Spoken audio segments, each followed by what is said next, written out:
سارے کے سارے سلفی عالم تھے. اس میں سے میں نے 5 عالم کو پوچھا اور اس میں سے 4 لوگوں نے بولا کہ وہ جائز ہے، تو ایک نے بولا کہ ناجائز ہے. تو ایسے سچویشن آتے ہیں تو کیا کر؟ اگر سلفی علماء میں 2 رائے ہے، چار لوگوں نے بولا کہ جائز ہے اور ایک نے بولا کہ ناجائز ہے، تو یہاں پہ آپ کو فیصلہ جو کرنا ہے نا، سلفی علماء بھی انسان ہوتے ہیں، اور یہاں پہ فیصلہ آپ کو نمبر سے نہیں کرنا ہے. یہاں 4 ہے، وہاں 2 ہے، اس لیے 4 کی بات مانیں گے، 2 کی نہیں مانیں گے. جس کے پاس دلیل ہے ان کی بات مانیں گے.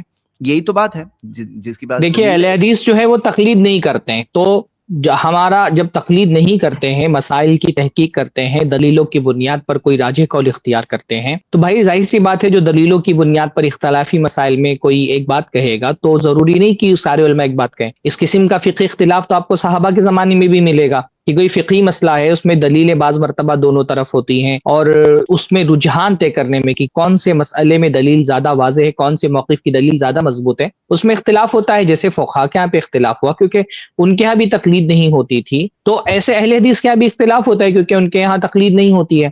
دلائل دیکھ کر کے اور اجتہادی مسائل میں دونوں طرف کے رجحانات دیکھ کر کے کوئی ایک فیصلہ لیا جاتا ہے. تو اس میں ایک عامی جو ہے اس کو یہ دیکھنا چاہیے کہ بھائی جو دلیلیں دی جا رہی ہیں ان میں سے کس کی دلیل زیادہ مضبوط ہے. جس موقف کی دلیل آپ کو زیادہ مضبوط لگ رہی ہے اس پہ آپ عمل کر لیں انشاءاللہ تعالی. لیکن میرا یہ بات ہے کہ اگر ہم نے کم سمجھی میں اگر غلط کی طرف ہم نے زیادہ وہ کیا تو اس کا گناہ تو ملے گا نہیں آپ پر نہیں، آپ کی استطاعت میں تحقیق کرنا ہے. اگر کوئی اجماعی مسئلہ نہیں ہے، اختلافی مسئلہ ہے، آپ نے اپنی تحقیق کے مطابق جس کو صحیح سمجھا اس پر عمل کیا اور جس مفتی کی بات کو آپ کو راجح لگی اس کو آپ نے تسلیم کر لیا، تو نہ اس مفتی کو گناہ ملے گا نہ آپ کو گناہ ملے گا. اختلافی مسائل میں تو کوئی ایک قول اختیار کیا جا سکتا ہے دلیل کی بنیاد پر. ہاں وہی مجھے کافی ڈر لگ رہا تھا اس لیے میں نے پوچھا. اوکے ایک اور آپ سوال ہے. دلیل دیکھیں جس کے آپ نے جو دلیلیں آپ کے پاس دی گئی ہیں اگر آپ نے اہل حدیث علماء سے سوال کیا ہے تو اہل حدیث علماء کسی مسئلے میں صرف حکم نہیں بتاتے ہیں، وہ دلیلیں بھی بتاتے ہیں. تو اب دونوں کی دلیلوں میں جس کی دلیل زیادہ اطمینان بخشے اس کو آپ تسلیم کر لیں.